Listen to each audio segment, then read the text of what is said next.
Ooh, Lord, y'all. Come on in. Happy Tuesday. Let me know if you guys can hear me loud and clear.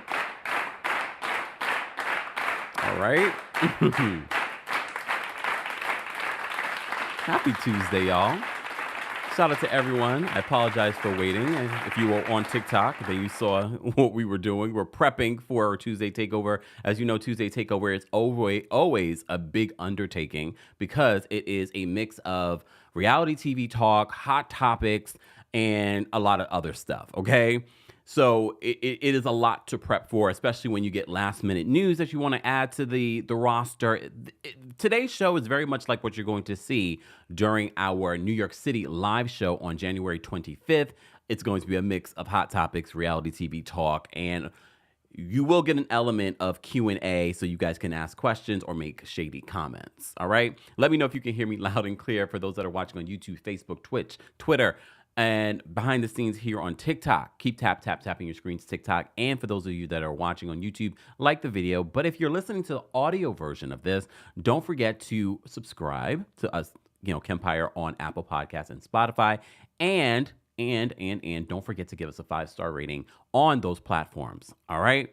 Shout out to everyone that's already in the chat. Again, I apologize for keeping you guys waiting. All right.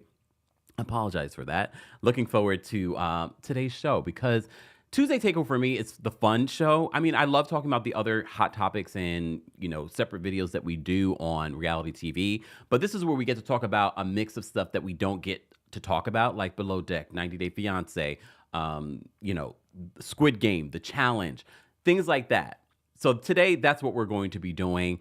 Let's get into a countdown. Then let's get into our Tuesday Takeover because we have a lot to get into. Baby, won't you listen to me? I got that flavor.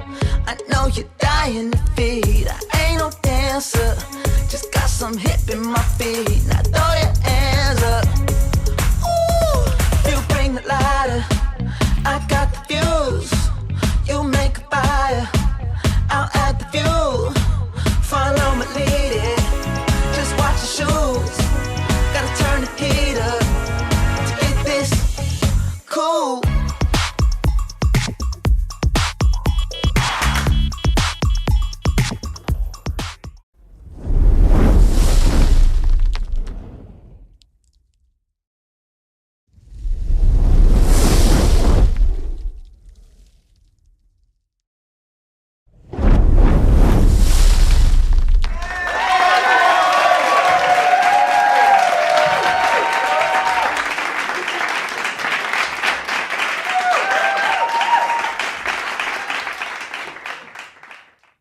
Welcome back to the Kempire channel, your number one source for pop culture news and music, entertainment, reality TV, and so much more. As always, happy holidays. And if you haven't already, be sure to share the video because sharing is caring. And if you're listening to this, don't forget to give us a 5-star rating on your favorite podcast platform. But also, sharing is caring. They have that little share button for an episode of the podcast that you're listening to. Share that to your friends. Send it over via text or airdrop or whatever it may be. All right, so keep on sharing and letting people know about the Kempire that we are building here on the channel. This is our Tuesday Takeover. We have a lot to cover, but we love to start Tuesday Takeover with some good news, right? Come on, with some good, we got to do this again. Hold on. We're going to do some Tuesday Takeover good news. First off, congratulations to Ciara. Ciara has welcomed a baby girl. Where's my Ciara photo? Hold on, y'all. Where is my Ciara photo? There we go. Congratulations. Literally, this picture of Ciara with her pregnant belly out was at the Color Purple premiere. Don't you forget, the Color Purple will be hitting theaters on Christmas Day. There's been a lot of promo for this new movie. Luckily, the strike is over, so they were able to really get out and promote it big time. So they've been everywhere. Congratulations to those of Fantasia was nominated for a Golden Globe as well. But first, congratulations to Ciara. She announced yesterday that she'd given birth. This is Amora Wilson. There we go. And this is, of course, her third child with Russell Wilson. And, the other day we were talking about Russell and we were saying, I didn't realize that Russell Wilson was a Sagittarius, which made me kind of look at him differently. I mean, I didn't look at it. You know, some people like to call Russell lame and corny and things like that. I didn't look at Russell like that.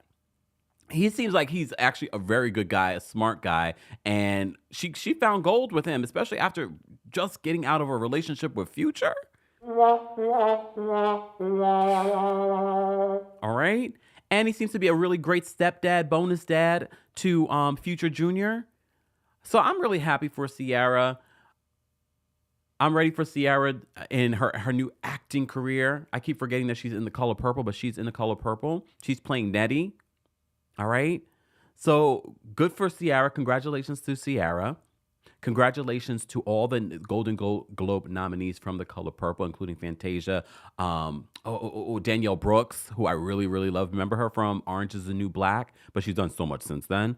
She's nominated as well. So there's a few people nominated from The Color Purple. Color Purple is one of my favorite movies of all time. I'm looking forward to seeing this new version of it. It's more the musical version of it. I saw it on Broadway.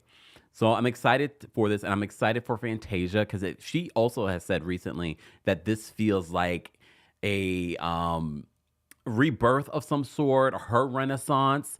Sort of like she's kind of coming back to our for me, she's never left. But there has sort of been like a lull in regards to Fantasia and all the things that she had been doing ever since she won American Idol. Still, hands down, one of my favorite American Idol episodes, seasons, wins. So a lot of people are saying Oscar buzz for Fantasia. So congratulations to the entire cast, Fantasia, Oprah Winfrey, because I know The Color Purple is very special to Oprah as well. As you know, Oprah was in it. She was nominated for an Oscar for playing Sophia. So maybe this time around, The Color Purple will win the awards that they should have won back then, because the original Color Purple should have won. They were nominated for like 12 Oscars, did not win one. And I've always said Whoopi Goldberg should have won. She should have at least two. She should have had the Ghost Oscar that she won. That should have been her second Oscar. You're not telling. I don't care who else was up against Whoopi during that time. Whoopi should have won for Celie. She did that, and she was such a young actress at the time. Such a young actress. But The Color Purple, the new adaptation, will be in theaters on Christmas Day. They're not paying me, but they should. Look, come on, that's ad space. Okay, come on. They pay for ad space everywhere else. Why not here? Anyways, congratulations to them. I look forward to seeing it, and I'm excited to see what they decided to do with this movie version of it. And I believe Quincy Jones and Steven Spielberg are all still involved. They were involved in the original, and now they're involved in this particular one. But Oprah is in a different position this time around. Now, she has a lot of weight and money behind her. Not weight. Y'all know what I meant. Look, y'all know what I meant. Because Oprah definitely doesn't have any weight. She dropped a lot of weight. She looks great.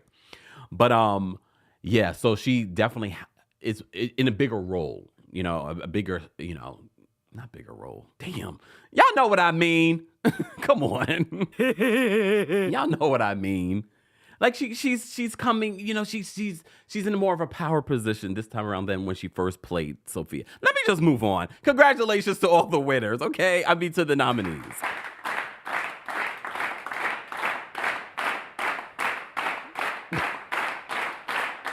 Y'all know I didn't mean no harm. Look, I mean no harm. All right, so congratulations to Ciara and her new baby girl, Amora. Also, congratulations to Nicki Minaj. Nicki Minaj has a lot to celebrate right now as well. Where's my Nicki Minaj photos? Look. You do so much prep, and then I'm like, where's my stuff? So congratulations to Nicki Minaj. She has a new album out, Pink Friday 2. She said that this is her best album ever.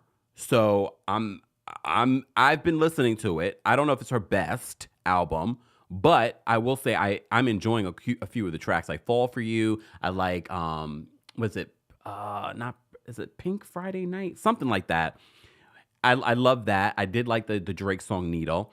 And she set some records. Shout out to our friends over at Chart Data on Twitter. They said Nicki Minaj's Pink Friday officially breaks the record for biggest debut for a female hip-hop album in Spotify history. They also noted that Pink Friday 2 has now sold over 500,000 total units in the United States alone. All right? So congratulations to Nicki Minaj. And Nicki, Nicki did announce that she has an interview coming up with Joe Budden. And apparently a lot of people within hip hop are bothered by Joe Budden's opinions on their projects recently. You may have seen a lot of their reactions. And look, obviously they respect his opinion for them to be bothered by if he doesn't like their project or not. So it makes complete sense why Nicki is saying, I'm going to do an interview with this man. Okay. And this will be their second interview. I think the last interview that they did, I was in Puerto Rico. I remember that. I was in Puerto Rico and I was listening to their interview there. That should be interesting. Nicki is always usually very entertaining. I just want Nicki to focus on celebrating instead of, I've seen some recent stories on Nicki and her talking about labels trying to have these women out there that can't rap and blah, blah, blah, blah, blah, blah. I don't want to even get into that because this should be a celebratory time in regards to this new project. Happy belated birthday to Nicki Minaj. Her birthday was on the album release date as well. Happy birthday to anyone celebrating a birthday. Shout out to the Sagittariuses. All right. But I want her to focus on celebrating instead of, anything negative. Anything negative. Let's focus on number one album, breaking records, breaking your own records. Let's focus on that. Right? Let's focus on that. All right. So congratulations to Nicki, but also congratulations to Kenya Moore. Where's my Kenya Moore photo? Hold on, y'all. Let me see if I can bring up a Kenya Moore photo because this was the last minute add-on for today's story. Look, today's story. So congratulations to Kenya Moore. Kenya Moore is officially divorced. Okay? 3 long years. Look, 3 long years. Kenya Moore is finally, I was about to say former Real Housewives of Atlanta star. Well, we don't know. No one has gotten a contract yet. So as you know, we've seen this relationship. She was punished by production for not sharing her marriage to Mark Daly. So we had that season without Kenya. Then she came back. She was pregnant. She came back at the end of the season where she wasn't in, and she was pregnant. But since then, there's been a lot of, oh my God, this divorce is ongoing. This divorce is ongoing. When is this going to finalize? And just in time for the holidays, she's finalized her divorce. Our friends over at People Magazine, this article is written by David Quinn and Valerie Nome. They write this: Kenya Moore and Mark Daly are officially divorced. After more than 3 years of litigation, I have finally been granted a divorce, says Moore, who's 52 years old. All right, in an exclusive statement to People Magazine, they came to this agreement during private mediation. She says, I want to thank everyone who prayed for and uplifted me when I needed it most. She continues, I'm excited for this next chapter in my life and being the best mom I can be for my daughter, Brooklyn. The Real Housewives of Atlanta star concludes, as a hopeless romantic, I still believe my forever person exists and know I'll have my happily ever after ending after all. Kenya, sidebar. Look, sometimes that's not what it is. I think we need to let go of the fairy tale ending. Not to say that it can't be beautiful and amazing, but I think we need to kind of let go of these romantic relationships as, oh, it's going to be this picture of perfection that isn't necessarily real. You know what I mean? Whatever it is, because whatever you have with Mark Daly, even though it ended badly and Mark was whatever he was to you, you have a beautiful baby from it. You had a beautiful wedding. I'm sure there were some happy times with Mark Daly. Maybe. Look, maybe. But they were divorcing longer than they were actually married. So People continues, they said, on January 4th, Moore told Andy Cohen on Watch What Happens Live that she had come to consider the split the world's longest divorce since the initial filing in May of 2021. Days later, she admitted that she and Daly unfortunately had not signed a prenuptial agreement before tying the knot. The Bravo star also opened up about having her marital issues aired on Real Housewives of Atlanta in an early January episode of the Tamron Hall show. She said then, it was a struggle just to work through our differences even during the show, she admitted. A lot of it was exposed just how we weren't getting along and weren't on the same page. She says, as I said before, I felt like my voice was stifled a lot because I felt like I had to be a certain kind of wife to get along with him and his personality, she added. That's not what a marriage is about. Is Kenya Moore a Sagittarius? She is, right? Kenya's a Sagittarius, and he's a Leo. 2 fire signs. That's interesting. Look, that's interesting. Okay. You guys will remind me if she's a Sag or not. I think she's a Sag. Look. All right. They continue. They said, Moore said the holdup to the divorce didn't come down to alimony or child support. Oh, she's an Aquarius. All right. So, I mean, still, an air sign, still a lot. With a fire sign, that's a lot. So I'm mixing her up with Nene. Nene's a Sagittarius. Moore said the holdup to the divorce didn't come down to alimony or child support. She says he's not asking for anything at this point. It's just a standstill. So until we get a trial date or settle, it's still going to go on. Despite still being married, Moore said her pending divorce hadn't held her back from meeting someone new. Oh, okay. She says that a sentiment she held fast to more than a year later at BravoCon 2023 when she declared, I'm saying it right now, I will be single and divorced before 2024. And here we are. So as you may recall, Kenya Moore and Mark Daly wed back in June of 2017 and welcomed their Brooklyn, their daughter, in November of 2018. They split for the first time in September of 2019, though they seemed to briefly rekindle their romance in February of 2020. Daly confirmed in January of 2021 that the couple had split once again. Moore's court filing that May stated that she had been living in a bona fide state of separation since September of 2019 and that their marriage was irretrievably broken. And officially, Kenya Moore's out of that marriage. Oh, exactly, Trish. Remind the world, Trish. Because even when Kenya said that this has to be the world's longest divorce, maybe in Bravo history, but no. No. Halle Berry's divorce was just recently finalized after 8 years. And she's paying that man money now, too. She's paying 2 men money in regards to child support and things like that. So if we really want to count, I don't know. Can someone Google Schmoogle who has the world's longest divorce? I'm pretty sure it's not Halle Berry. I'm sure there's probably someone else, but I don't even think that we even knew that Halle Berry had not finalized her divorce until recently. Whew. And did Halle have a prenup? I don't remember. I mean, even if she did, I don't think prenups are what they used to be, y'all. It's still great to have one, but I don't think that they're what they used to be in regards to really solidifying and protecting whoever is in the marriage. You know what I mean?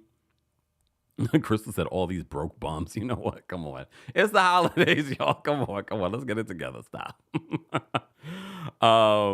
D says Bethany's divorce was longer than Kenya's more. Yeah, it definitely was. I forgot how long it was, but it was definitely more than 3 years. Didn't Bethany just finalize that like a year or 2 ago? Eesh. But regardless, that's good news. Kenya Moore is officially a single woman.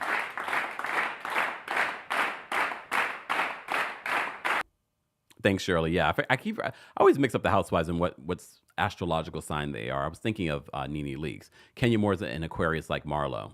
I forgot about that. Yeah, but 2 very different Aquariuses. 2 very different Aquarius. Congratulations to Kenya Moore on that. I am happy for her, which made me think to myself, well, now with all these life changes happening with some of these housewives, it's sort of like, do you want to see a single Kenya Moore? Okay, shut up. I heard what you were thinking. Kempire, we've seen a single Kenya Moore. But a Kenya Moore single mother, Kenya Moore. Oh, Kempire, we've seen that too. I'm just saying. Okay. Thank you, Mama Allie. Mama Allie says Bethany's divorce was 7 years, is what she said in a recent interview. See, I knew it was pretty damn long. So, yeah, she has probably the longest divorce in Bravo history. But Halle Berry has it on all of us at this point. 8 years? Damn. Damn. All right. Since we're talking about Real Housewives, let's talk about Vanderpump Rules. Let's talk about that because the trailer came out over yesterday. The trailer came out for the Vanderpump Rules yesterday. Where's my Vanderpump Rules picture? Ugh, see, just when I think I prepare so damn much, I cannot find my things, and I hate that. So let me bring up my Vanderpump Rules picture. Here it is. I know I probably have it here and I just can't see it. Oh, no, here it is. Yep, I did. I did have it. See, and that's when I found it. Anyways, Vanderpump Rules. Vanderpump Rules is coming back January 30th or something like that. Yeah, January 30th, Vanderpump Rules season 11 will premiere. The trailer I just watched like 500 times. Literally, right before the live, as I was prepping and getting some things done, I said, oh, let me rewatch the trailer. And a lot of things came out of this trailer. And I want to know from you guys that are watching and listening how you feel about the Vanderpump Rules trailer. You know, last season, they had a major, major scandal. And look, and some of you are like, they have these cheating scandals since the beginning of time, and specifically on VPR. But Scandival is a little different because we had two people that were friends, two women that were friends, and this one woman that was supposed to be like a best friend. I don't know if they were best friends, but like a best friend to Ariana, Rachel, Rachel. She goes by Rachel now. Portray her in such a really terrible way. And Ariana and Sandoval had been together like almost a decade at this point. All right. So, thank you so much, Brooklyn Diamond. Brooklyn Diamond got us the longest divorce in history is Perperna versus Perpona. 21 years trying to get a divorce. Damn. I'm glad I saw this comment. Thank you, Miss Brooklyn Diamond. Wow. I need to Google schmoogle that. I want to know a little bit more about that. Damn it. Maybe I should Google schmoogle it now. Come on. This is our show. We do what we want. Let me see. Hold on. Longest. Let me see if it will automatically come up. Oh no. So this is wrong. Not you, Miss Brooklyn Diamond. This other one that they're showing. But it says it was 12 years. Maybe it's a divorce in the United States. Let me see. 21 years divorcing. Ain't that crazy? Oh, wait. Here we go. Let me bring that because I just need to look at the spelling.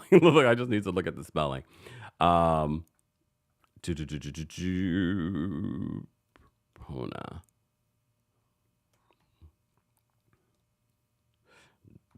Divorce.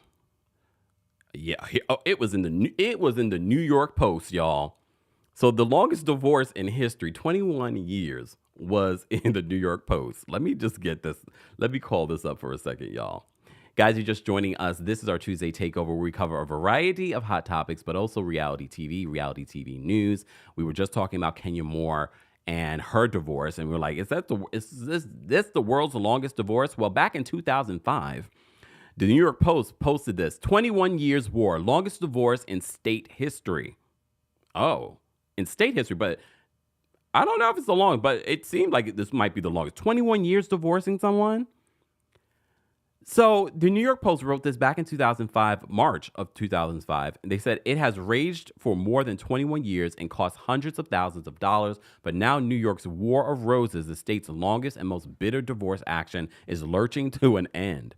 Nicholas Purpura, 62, a former partner at a Wall Street powerhouse, Bear Stearns, also, you know there was money. Come on now. And his ex-wife, Barbara, have been slugging it out since 1983 in a fight over assets that has spawned thousands of hours of courtroom testimony. The couple have been legally divorced since 1988, but the battle has endured another 17 years. You know how the level of toxicity for you to hold on to something like this for this long? Along the way, Purpura versus Purpura has gotten so nasty that she sued him for abandonment, and he countersued her for cruel and inhumane treatment.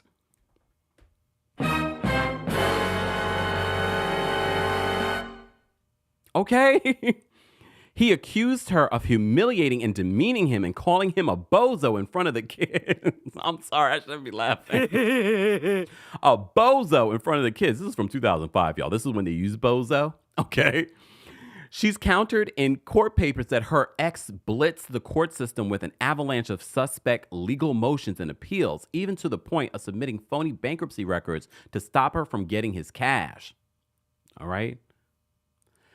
The battle has lasted so long that four of the dozens of jurists who heard evidence have since died.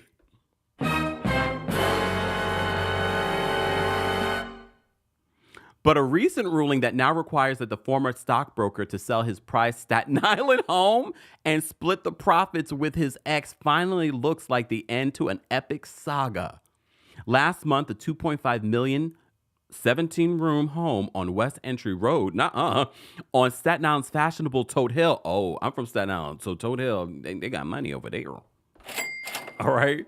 Where Purpura lives with his third wife, was deemed a marital asset that should have been sold years ago. So he had to move out?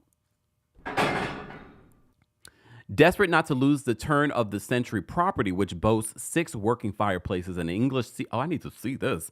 An English seating greenhouse and running streams with goldfish the size of trout. The ex-broker has filed yet another motion, this time to keep the proceeds in an escrow account while he awaits the outcome of 4 pending appeals.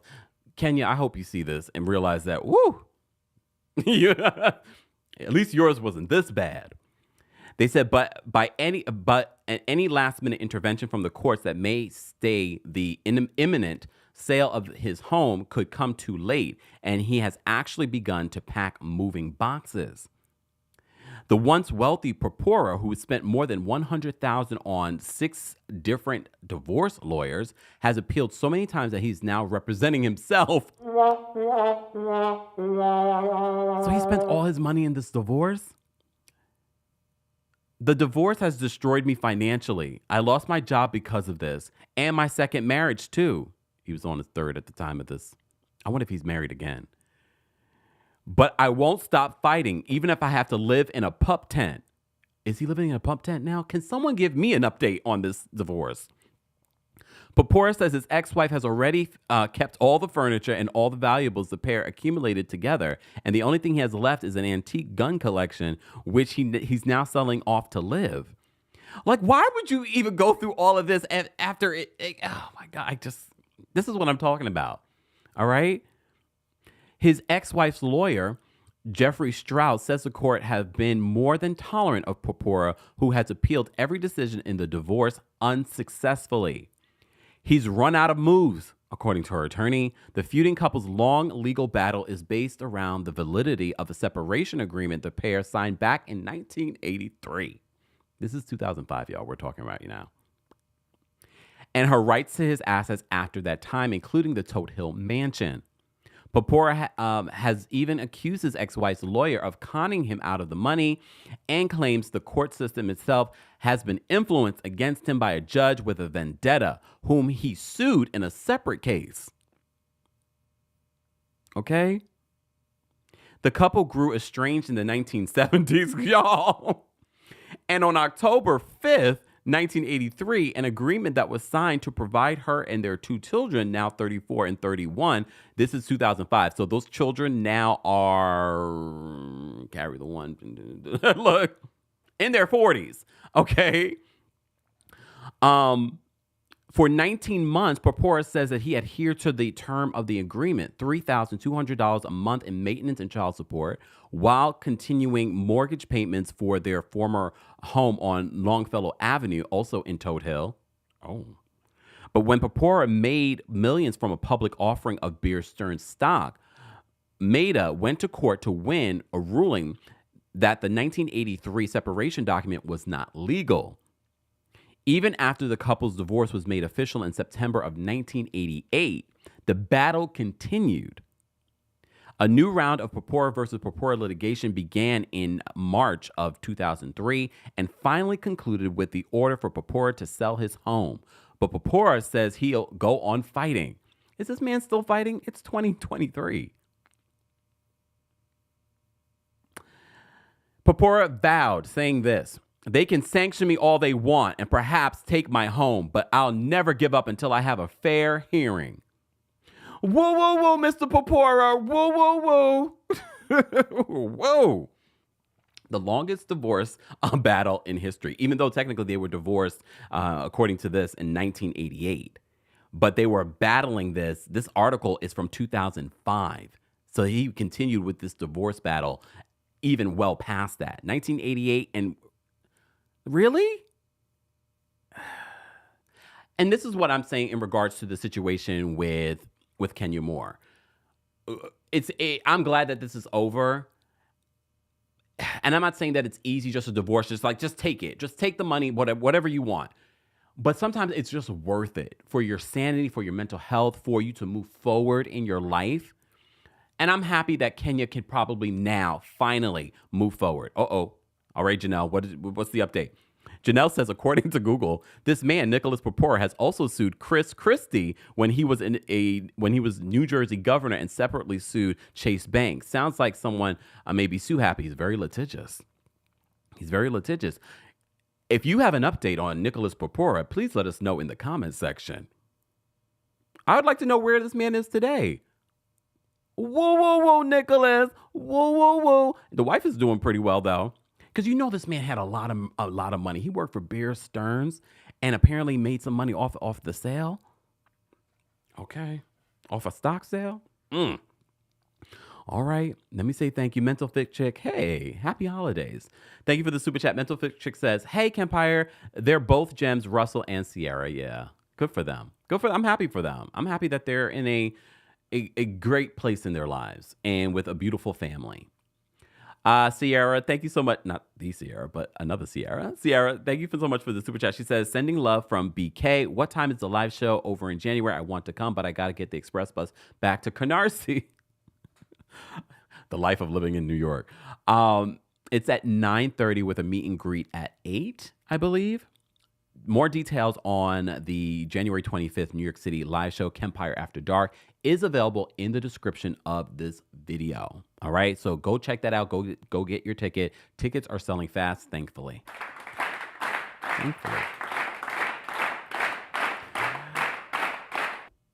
Janelle says, The Color Purple, this new version was snubbed for Best Picture, Musical, or Comedy at the Golden Globes. That's not a good sign for the Oscars. But, you just never know. You never know. We will hold out hope for The Color Purple, the adaptation. So stay tuned for that. Congrats to everyone that's been nominated. We shall see. All right. Let me take a sip. All right. I already lost track of where I was because we got so wrapped up in the purpura of the situation. All right, so we already got through our good news. Congratulations to Ciara. Congratulations to Nicki Minaj. Congratulations to Kenya Moore. They have a lot to celebrate this holiday season. All right, let's get back into Vanderpump Rules. Vanderpump Rules, as I mentioned to you before, the season 11 trailer dropped. And of course, the promo photos for the group has also dropped. They all look good. I like the darker hair on Lala. But they all kind of look the same. I mean, we do have a period where Schwartz changes his hair to blonde. I'm glad he got rid of it because he doesn't look great blonde. Not everyone looks great blonde. And of course, this is the season after a major scandal. And Bravo has been profiting off of this majorly. All right. Thank you, Mama Allie. I remembered.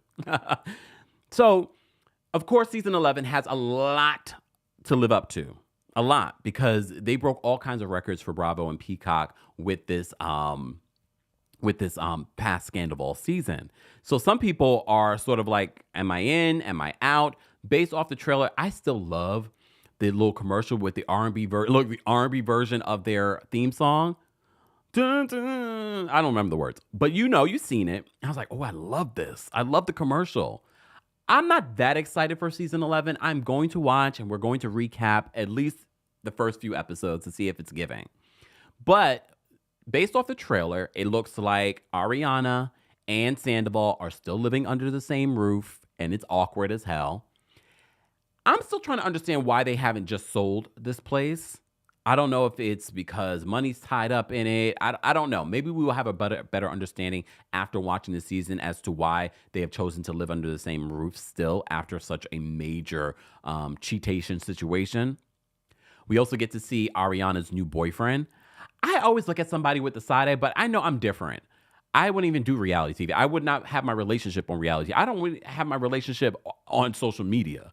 So maybe I just feel a little differently to see that this new guy is so willing to film, so brand new into their relationship. Very brand new. At this point, I think they had just met maybe a couple of months or something like that. So I'm always kind of looking at, you know what I mean? Ariana's had a lot of opportunities since the Scandal situation, but good for her. I'm not going to ever hate on someone profiting off of a situation where, you know, a lot of people probably would have been hurt and down and out. She's made a lot of money and been given a lot of opportunities since this whole Scandal situation. She was just on Dancing with the Stars. They just announced that Ariana is going to be in Chicago on Broadway here. So there's a lot of really great opportunities, but as we've always said about these group of folks that are on this show, these are like failed actors and models. Sorry, I just got to be honest. They all wanted to be famous. They all wanted to be actors. They also wanted to be a part of Hollywood. So, of course, the fact that Ariana's getting a lot of these opportunities, they are a little bothered, specifically Lala. You see at the end of this trailer for Vanderpump Rules Season 11, she's like, I've never seen someone get cheated on and become God. Girl, look, I'm waiting for more context. I'm not going to judge Lala too much until I see the full episodes and scenes and things like that. It could have been taken out of context. But you profited a lot from this too, Lala. I mean, you even got my coins. Send it to Daryl. Send it to Daryl. She made so much money off of the merch for Send It to Daryl that she was able to get a down payment for her new home. Apparently, also Lala is working on having another baby. And Tom Schwartz and Katie are fighting over the same girl. Okay, I feel like that's a reach this season. That feels a little pre-produced, but I will wait and watch. Is Katie in her lesbian season? I don't know. We shall see. Of course, the group is still trying to see if they could be friends with Tom Sandoval this season. A lot of people are getting into it with Sandoval because of what played out last season. All right. But then we have this other storyline with Sheena and Tom Schwartz. Apparently they kissed one time in Vegas. This better not be 15 years ago, because you guys are bringing this up now and then trying to make this a storyline to make Sheena relevant. Sidebar, Sheena and Lala have a Christmas song where they're shading Rachel. You guys are so pitiful and sad. This is why I didn't feel sorry for them when the same mob mentality that they created and encouraged turned on them. Same for you, Ariana, because you weren't innocent either. You didn't denounce it either. And then people started turning on you, and they've been hating on you too. And in your situation and all of the success that you've had since. That's why I didn't feel sorry for any of you guys. I was like, you guys encouraged us. You didn't denounce it. Andy Cohen gave you guys an opportunity on Watch What Happens Live to denounce it, and you didn't. You didn't. But anyways. So those are some of the things that came out from the season 11 trailer for Vanderpump Rules that stood out to me. So Katie and Schwartz are fighting over the same woman. Lala's jealous of Ariana's success. We're going to see Ariana living under the same roof with Tom Sandoval. At one point at the end of the trailer, Ariana says, I forgot her exact words, but one of the things she says, and my babies. And he's like, and your babies? I thought she already said that he never, I was about to say sperminated, but we'll say that. We'll just say her eggs. Or are they going to change the narrative now? Because then that's going to get sticky. If they have embryos now with each other. But I thought that she had said that never happened. They never went through with it. Oh, and I thought that too. Sienna says, I apologize for mispronouncing your name. Maybe she's talking about the dogs. Very, very possible. Very possible. I thought that too. I was like, because I thought she confirmed that they never did the situation there in regards to her eggs. But maybe she's talking about the pets. Pets can get very contentious too. Probably even more than dogs. Just saying. All right. Oh, CM said, oh, hold on. Wait, CM on my YouTube says this. Hold on. Ooh, I lost it. Oh, wait, no, here it is. CM says, I wouldn't denounce it while my grandmother and my dog are passing. Well, then when it turns on you, CM, you can't be mad at it either because it's the same mob mentality that you've encouraged. I would never, and I've said that countless times here on our multiple platforms, that we don't encourage any of this, trolling and death threats and things like that the fans will do on behalf of people that they don't know. All right, so we will denounce it, and that stood out to me with the whole Ariana and Lala and Sheena situation. All right, but like I said, Lala and Sheena have a song out where they're shading Rachel. Like, girls, all of you have profited off of this situation more than Rachel. I know Rachel recently profited, though, because she sold some of her stuff, like her sweatshirt that she had. Sidebar, and I said this before, and I will say it again because I don't care. I don't know these people.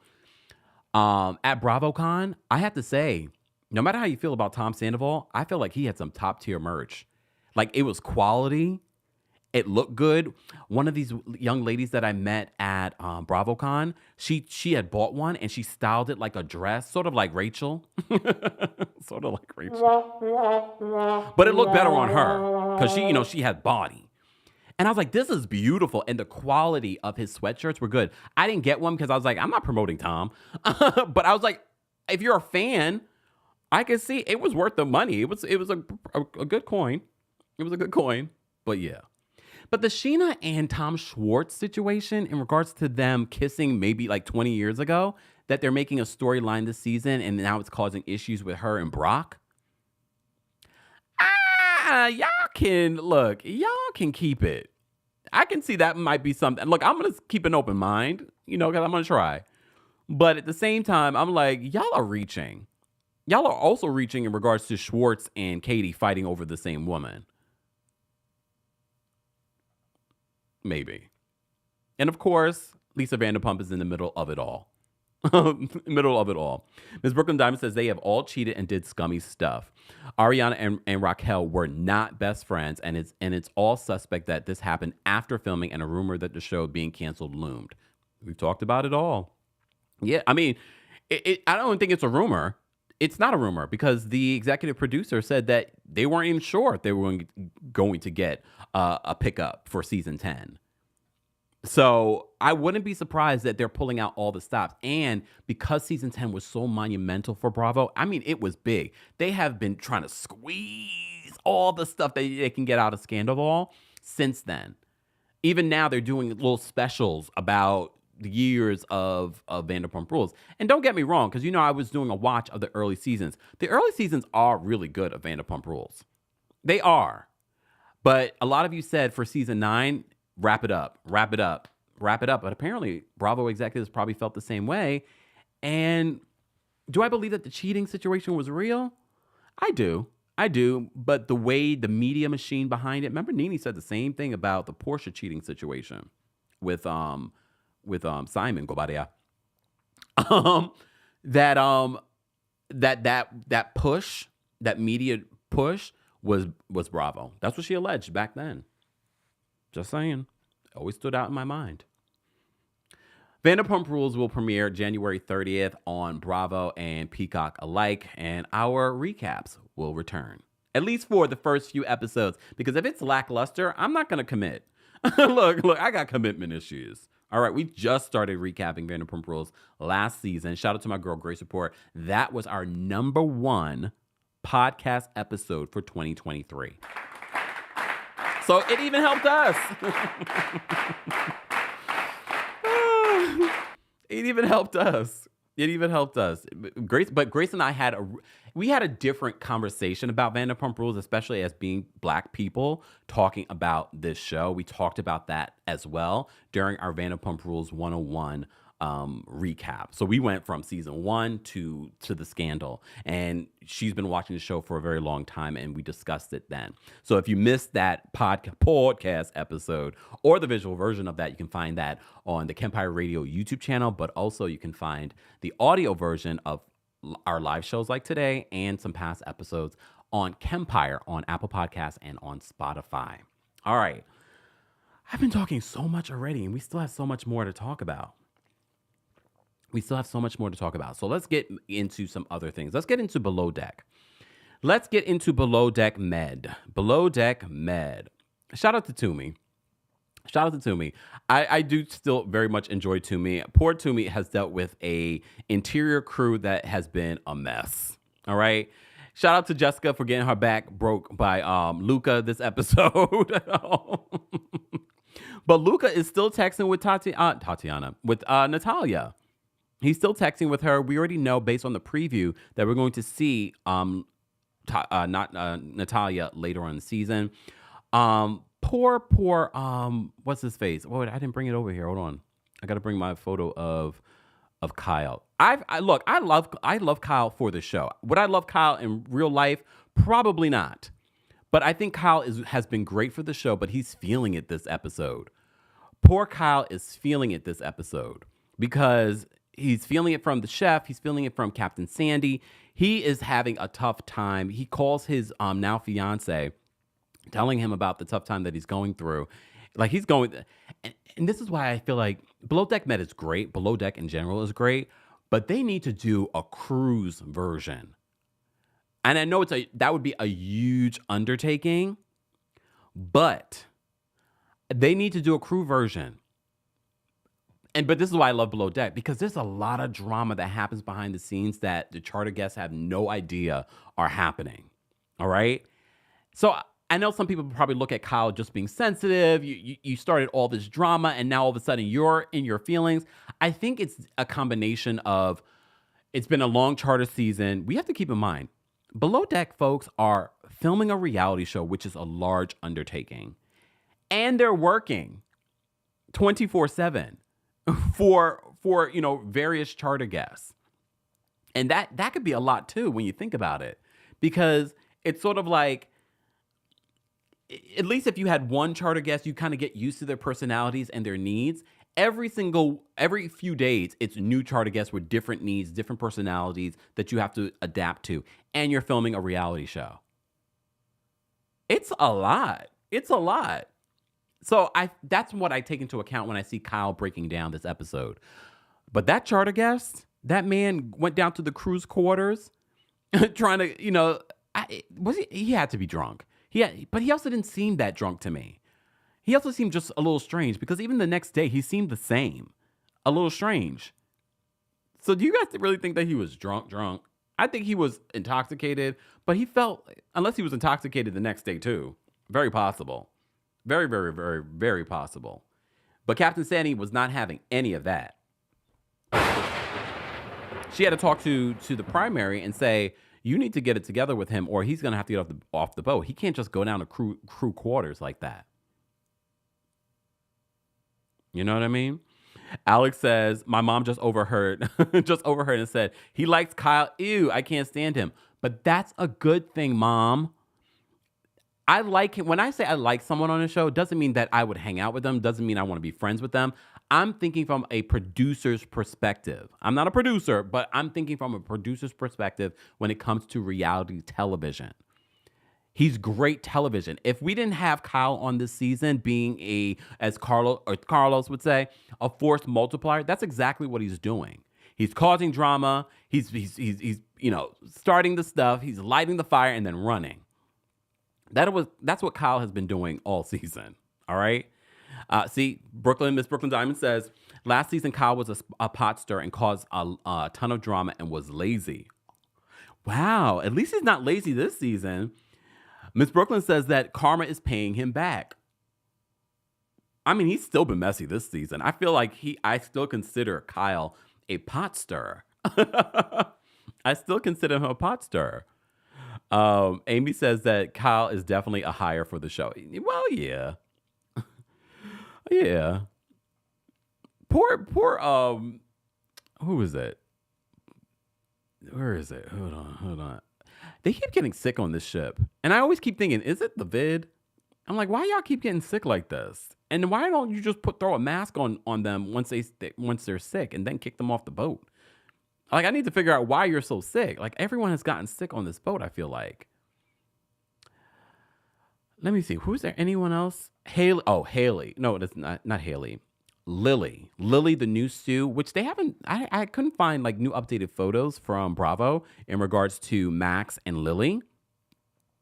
And so I couldn't, Max is still there, not doing anything, hooking up with people, but yeah. Lily's the newest stew, replacing Natalia, and she's not getting it. She's doing things on her own. She's got the iPad out, probably doing TikToks, like Jessica said, and she's doing things haphazardly. Okay, and she's gotten a warning from Captain Sandy, like, you need to get it together. But she's like a very green stew. She doesn't really know what she's doing. She's not really trying to know what she's doing.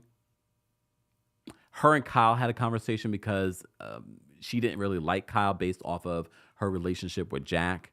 Jack is saying that, well, Kyle, you seem to be the common denominator here. You have issues with everyone.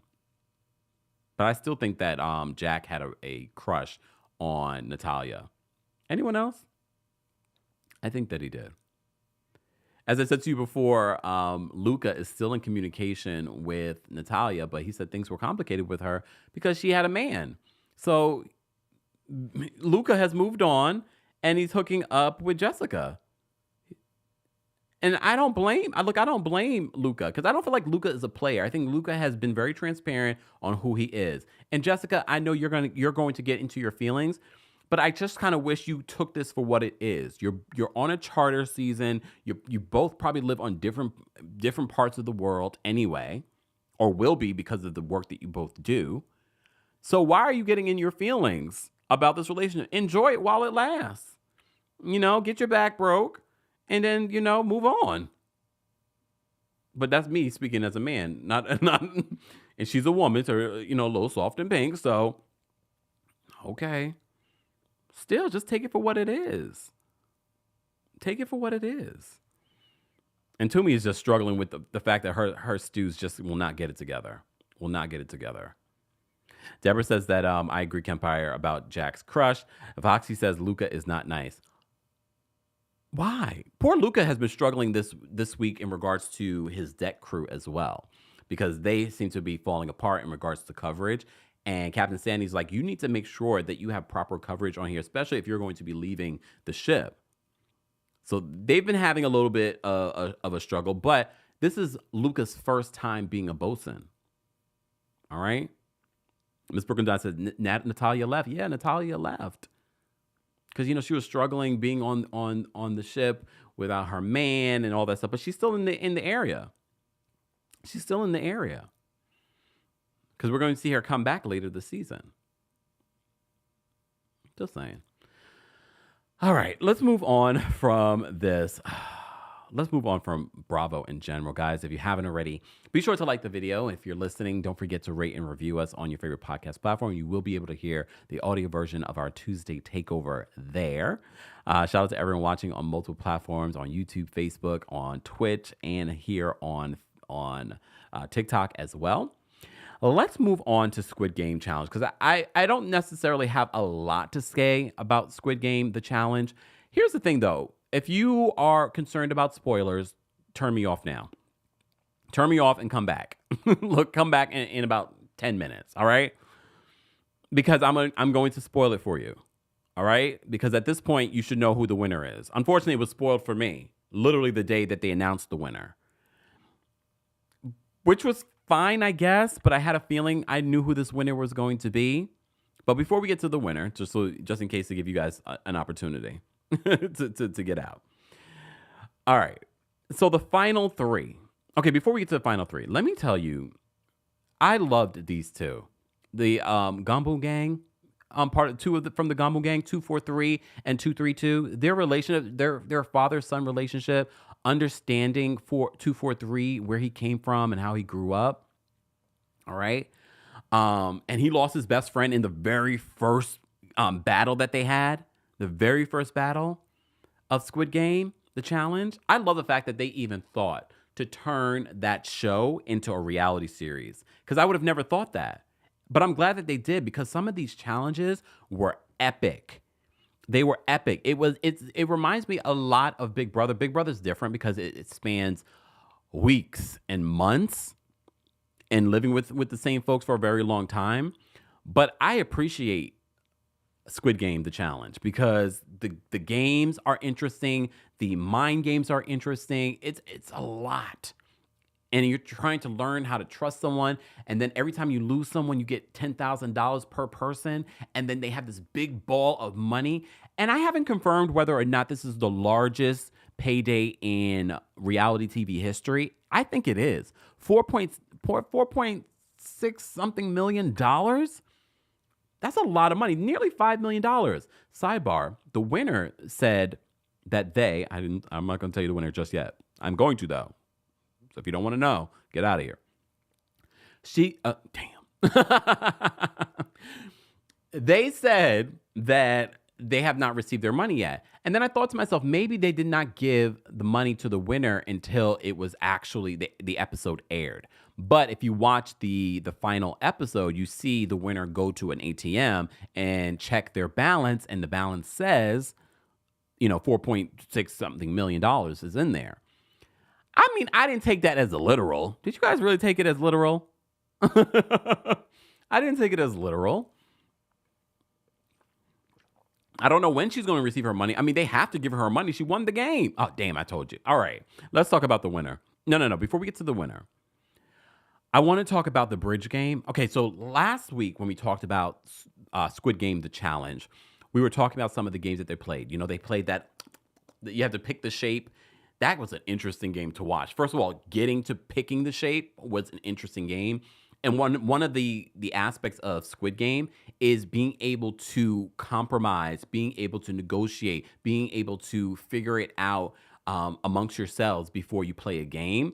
And if you're not able to figure it out, they shoot you with like this black paint, and then you have to pretend to die. Oh, if I was to ever play that game, I won't. But if I was to ever play the game, please understand, if I was to die in that game, I'm going to go out dramatic. Okay? And I'm like,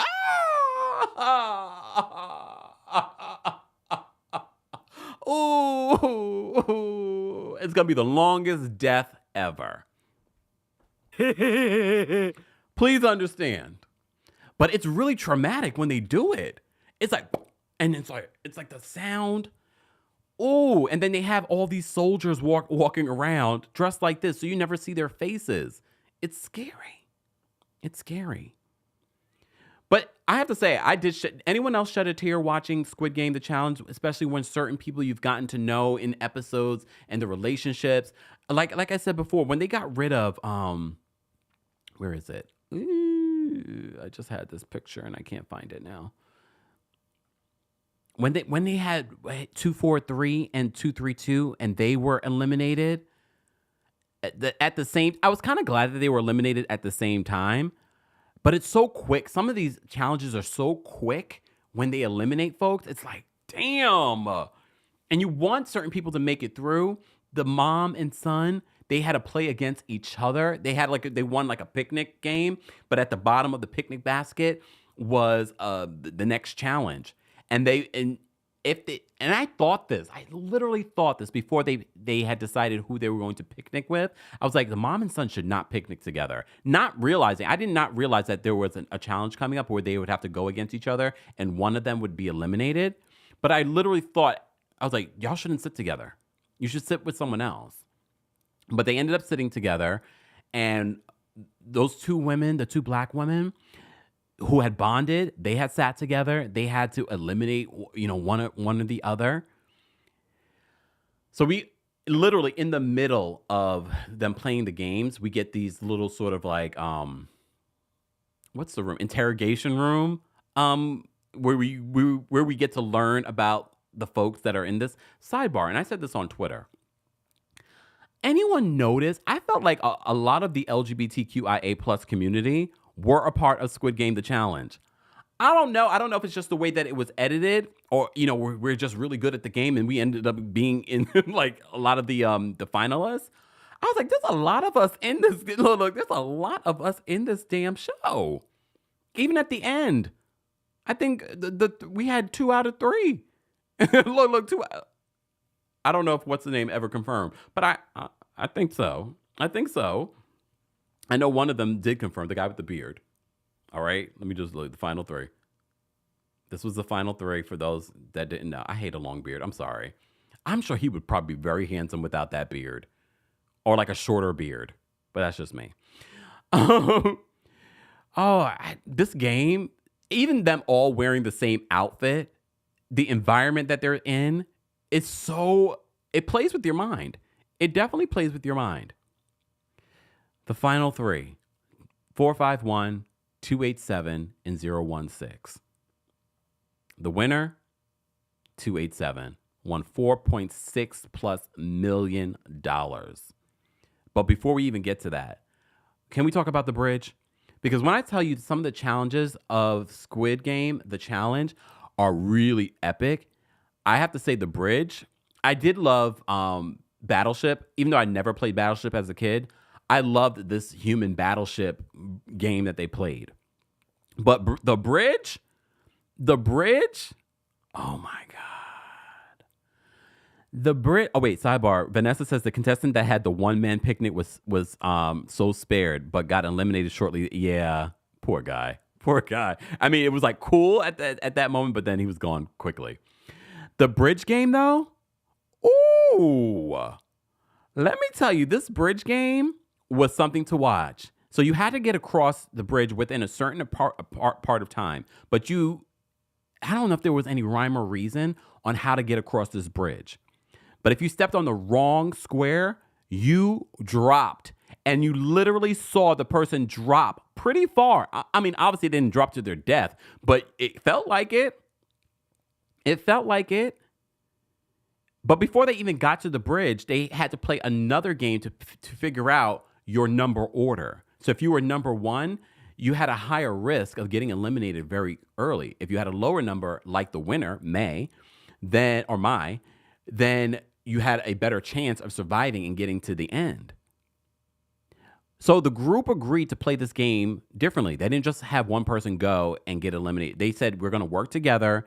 We're going to have one person go. The person that's after them is going to go next. So everyone had a fair chance at probably surviving. Until homegirl over here she was number 5 in the order. So she was supposed to go, and she just kept on looking around. She's like, I ain't going. Look, although they had agreed to playing this game the way that they had, I can't be mad at this woman. You're playing for millions of dollars. Millions of dollars. I cannot be mad at her for, yes, drop. Sister Mood says drop. Yeah, if you get on the wrong square of the bridge game, you drop to your death. Not literally, but if it looks like you do. It looks like you do. But homegirl was like, I'm not moving. Honestly, the entire team should have turned on her when they finally made it. They should have turned on her. I'm sorry. I know. No. I feel like it showed something. It showed that she could not be trusted. But they kind of quickly moved past it, except for Mai. Mai was just like, I didn't like that you did that. So when they played the other game where they were rolling the dice, she put up I forgot her number. But I get it. She had to take a risk that people might not trust her. But she did it. But she was eliminated during that whole put a gift on the table game. I don't know what the name of the official game was. I didn't love her, but she played a stellar game. I don't know how she did it, but she did. No, we did. You watch. You see how she did it. But this was the final 3. 016 was eliminated when they had that dinner and they had to choose whichever, shape. He was eliminated. So then the final two became 451, 287, where they played the game of rock, paper, scissors. And I have to say, this was probably my least favorite game that they played. It was probably my least favorite game, but I was just like, okay, Foxy agrees with me. Mai was right in my opinion. Yeah, because I have to say, this young lady, I can't remember her number or her name. She showed herself not being trustworthy. Thank you, Elle. So the game that they played in regards to the gift was Circle of Trust. Yes, Circle of Trust. They have some stellar games. I cannot wait for season 2. They're already casting for season 2 of Squid Game: The Challenge. I wonder if Mai has received her $4.6+ million yet, because recently she did an interview and said she hadn't received it yet. That's a lot of money. So when you think about the games that they're playing, and you have to, first of all, form bonds, it's very much like Big Brother. You have to kind of get alliances in order to bring yourself to the end. But then it's a mind game, and then you're like, some people want to play the game of like, no, I'm going to play an honest game. And some people are like, I'm trying to win $4.6 million. So when you think about that aspect of $4.6 million, people are fighting for their lives. Fighting for their lives. Courtney says, I hear the bridge, they use stunt doubles. Really? That would be interesting. Oh, wait. Miss James says, wait, how was she not trustworthy? She never said that she would play the game the same as the others. Not everyone agreed. I thought, because there was one young lady that said that, I don't want to play that game. But I thought by the end, before they even started, they all had agreed. Because remember, the young lady that did not move, she never said, I told them that I wasn't playing that game. She changed her mind, it felt like. At least the way that it was edited. It felt like she changed her mind on the bridge. But like I said, I'm not going to be mad at her. She can choose to play this game whichever way that she wants. She ended up surviving the bridge. But like I said, you take a risk because then people are going to kind of look at you like, oh, I can't trust her. Amy says they should have pushed her off. No. I loved Squid Game, the challenge. I thought it was I loved the challenges. I didn't love the last challenge. But congratulations to Mai. I really do like a reality TV game. I just realized this. I liked Big Brother. We loved The Traitors, which has been already filmed for the U.S. version. So I'm looking forward to that.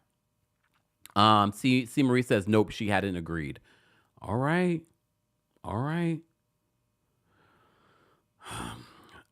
This is what happens. All right. Elle says Ashley was hypocritical when Mai tried to eliminate her and not to play the game like everyone else. See, this is where people get into it. They're like, well, no, that's not how I perceived that particular game or that. Interesting. For those that are watching the replay of this, be sure to let us know your thoughts as well in the comments section. And if you are listening to the audio version of our Tuesday Takeover, be sure to let us know your thoughts on X. Hit me up on @TheKempire on X or on Instagram. I'd love to hear your thoughts on Squid Game, The Challenge, or 90 Day Fiancé, Below Deck Med, or some of the hot topics that we cover during Tuesday Takeover. Guys, we're going to take a little bit of a break because I drank way too much water. But I also want to do a little bit of a giveaway, right? I want to do a little bit of a giveaway. Who wants to do it? Look, who wants to do a giveaway? Come on.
Yeah, but I still have that picture. I still have that picture. Happy holidays, guys. You know, we've been doing 12 days of giveaways, but I think it's going to go longer than 12 days of giveaways. But we love giving back to our community in regards to the holidays. If you would like an opportunity to win, be sure that you are subscribed to the Kempire YouTube channel. Shout out to all of you as well that have been donating to our Toys for Tots fundraiser this month. We are very close to our $1,000 fundraiser for the holidays. And I appreciate everyone that's been able to donate. I know it's a difficult time for a lot of people, you know, in regards to their finances, but also it's the holidays. We appreciate everyone that has donated. If you haven't and you still want an opportunity, we are still raising money. If you're part of the replay crew, you should see a link somewhere along here, but go check out one of our last videos. You will still have an opportunity to donate, and let's exceed our goal of $1,000 for Toys for Tots. All right. So these young children can have a fantastic, magical holiday season. All right. All right. Let's pick a winner, but you also need to know what you're going to win. And if you're listening to this, you can still get a little, discount as well. You know, one of my favorite things, we used to call this Kempire's favorite things during the holiday season. It's still some of my favorite things. We've given away water bottles. We've given Amazon gift cards. All kinds of really cool things are coming this week. All right. A lot of cool things are coming this week that we're working on. But I did want to mention, I love Illuminate Apothecary. It's a product that I can stand by. It's soy candles. They're candles you can buy anywhere, but a lot of them have chemicals in them that make you sick, that give you a headache. This won't. And this is one of my favorite scents, but they also have holiday scents. They have some of their signature scents. They also have, what do you call those things? Like the melts, like those little melts and things like that. But they also have room sprays. Hold on. There we go. They have room sprays like this one. All right. Alluring Amber is my favorite scent. My favorite scent. It smells so good. It smells so good. Alluring Amber is my favorite scent from Illuminate Apothecary. We gave candles away last season for the 12 days of giveaways here on the channel. So today we are going to do the same. We're going to give someone a $50 gift certificate to illuminateapothecary.com. More information on how you can get something for yourself is available in the description of this video. And for those that might not win, you still can get an opportunity to get yourself something and get a discount at illuminateapothecary.com. With the discount code Kempire, you can get 15% off of your order. As I said to you guys before, they have some of my favorite scents. Like, these are just a couple of my favorites. Desert Oasis, but my all-time favorite is Alluring Amber. I also have a couple of their holiday scents as well. IlluminateApothecary.com, and use the discount code Kempire for 15% off. 15% off. So go get you something right now. Shout out to Jonathan over at Illuminate Apothecary for allowing that. Let's pick a winner of $50 off. No, it's not $50 off. $50 gift certificate to Illuminate Apothecary. So let's choose a winner here. Ask Seek. Congratulations. Ask Seek, congratulations on winning. Let us know in the comment section that you're here still. Ask Seek. I just want to say congratulations to Ask Seek, and also Ask Seek. Email us at kempiredaily@gmail.com. All right, kempiredaily@gmail.com. Yes, congrats to Ask Seek. Again, email us and we will get you that gift certificate ASAP. All right. And for those that were a part of the Real Housewives of Miami recap, I still haven't heard back from the winners in the comments section. I'm still going to give them until today to get back to me. I picked 3 winners and I haven't heard from one. That's kind of weird.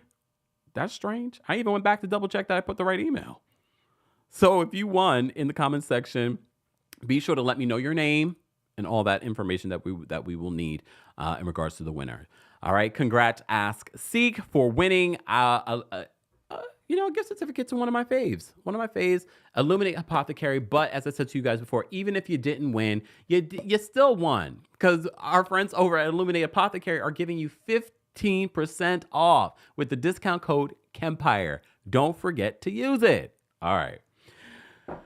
One of my favorite things. I'm going to light one of those later.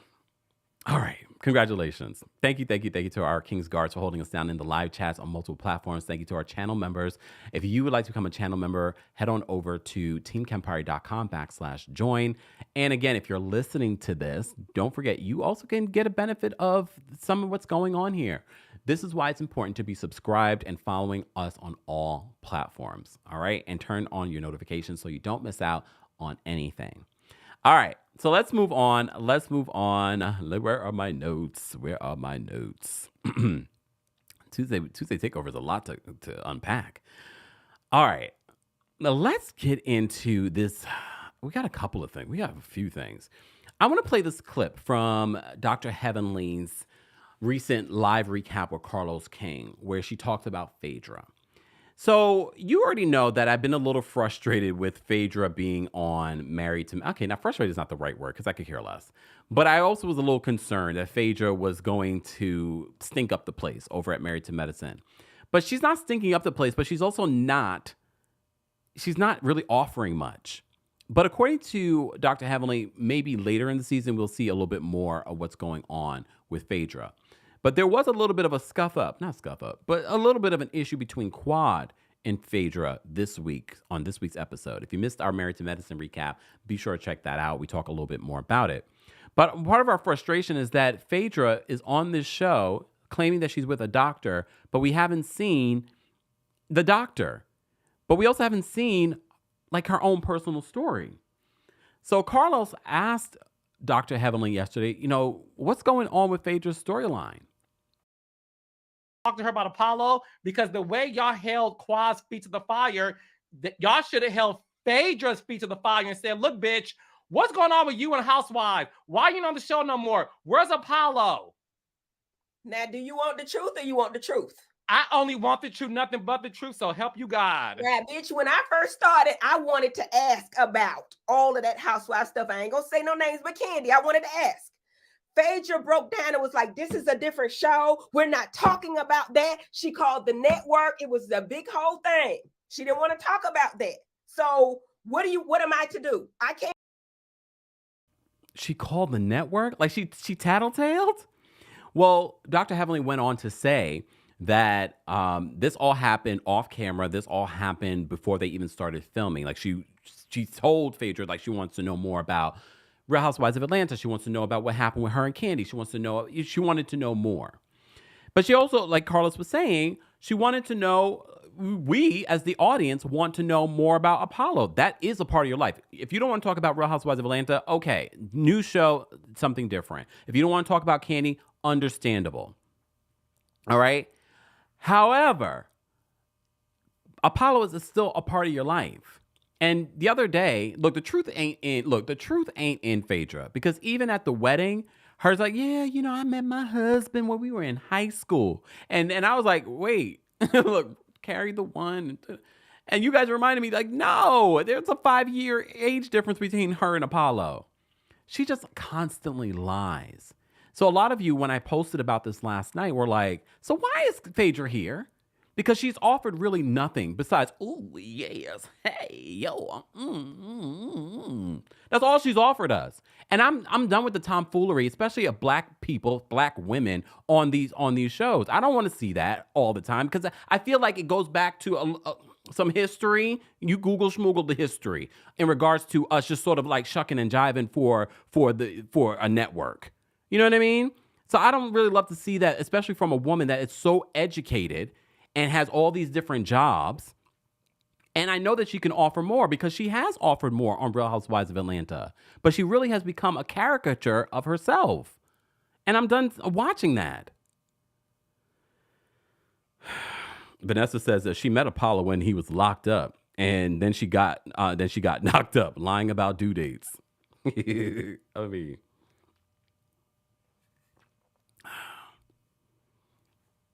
Okay. Exactly. Courtney says that Phaedra lied about her gestational period. I mean, she just, the truth ain't in her. Look, the truth ain't in her. And this is what we got in like episode 1. in regards to her cartoon boyfriend. And we haven't heard about him since at all this season. Jasmine, I agree. Jasmine says Audra made more sense than Phaedra. But we know. Quad even confirmed this. She's like, they wanted to get Housewives ratings, and they didn't get that this season. Woo, woo, woo. Network production. Just saying. Let me say thank you. Thank you, Noah, for the super chat. Noah says, Carlos, you and Faye got fired. What else is there to talk about? Leave us alone, Carlos. Well, Carlos has denied being involved in anything in regards to the whole Candy situation. And Candy has said that she doesn't believe Carlos was a part of that too. So in all fairness, but, you know, the powers that be, meaning the audience, don't believe that. I don't know. I mean, look, we've already seen a history of Phaedra and her lying. So I don't know. Did she really need Carlos to lie? Not really. So we had that. Speaking of Housewives, I also wanted to talk about this clip. This clip in regards to Guerdy. You know, we talk about the Real Housewives of Miami every single week. So Guerdy recently did an interview and she revealed that Crystal Kung-Minkoff uninvited her to a party in California at her home. Uninvited Guerdy to this party because Larsa was going to be there. At the Kathy Hilton party, I was in LA doing press for just one full 24-hour day, and then I ended up going at the party. I was invited to a little shingding pre-Kathy Hilton party by a Beverly Hills housewife. And I was invited the week before with the anticipation that I would attend. And then I get a call the day before, the morning of, I think, of the party. And I was disinvited. And because it was Larsa was attending, so I couldn't attend because it would be uncomfortable. So I was kind of like, so two grown people can be in the same room and be classy? Got it. All right, I guess I won't go. Thank you very much for this disinvitation. See you at Kathy Hilton's party. Was this in Crystal's basement? I can't confirm or deny, baby girl, but I think that Instagram pictures will show clearly what was happening where. I can tell you, I was so busy yesterday because, you know, we had our Married to Medicine and our Real Housewives of Potomac recaps, and I had some short content that I did. But I said, I have to make time to talk about this because you know how much grace we've given Crystal, especially this season, her third season of being a non-motherfucking factor. We've given her so much grace. And look, it is her home. She has every right to invite and disinvite who she wants to. But you're going to disinvite Guerdy after Guerdy has been slighted by Larsa for spreading her cancer diagnosis before Guerdy was even ready to mention it. That's who you disinvite? I wouldn't disinvited anyone. I was like, and I have a feeling Larsa probably told that to Crystal. I have a feeling. But regardless, I would have said to Larsa, Guerdy's going to be here. Everything should be cool. You guys are grown. But you know what it reminded me of? Because there have been a lot of rumors that, oh, Crystal's just she's a social climber and things like that. And I was like, oh, okay, whatever. Fleeing 14, whatever. But now I'm looking at this. I was like, you disinvited this woman because Larsa was going to be there? Like, their issues, although Larsa is disgusting for what she's done to Guerdy during the season of Real Housewives of Miami, I also don't feel like these two women couldn't be in the same place without a problem. Okay? If it was like the Lisa Rinna and Kathy something, okay, maybe I can see where you might not want to have them both there. But I felt like these two could have been there and they would have been fine. Literally, Guerdy says, would have been fine. You have a conversation, you're like, Guerdy, Larsa's going to be here. I don't know how you feel about that. Vice versa. Larsa, Guerdy's going to be here. I don't know how you feel about that. And Larsa's like, oh, I don't know. I think I'd be really uncomfortable. I think you should disinvite her. So, Crystal, you fixed your mouth to say to Guerdy, I have to take back my invitation. I'd be like, and guess what? I'm taking back my invitation to being your friend. Look, because that would be very, really? So now I need to talk to the Fleeing 14 because it was the Fleeing 14 that have said things about Crystal and her personality. So I wanted to talk about that. That's all I have to say. I'm sure you guys have plenty to say in the comments section. No more grace for Crystal. And scene. Every time we talk about Crystal, I should play this. Hold on.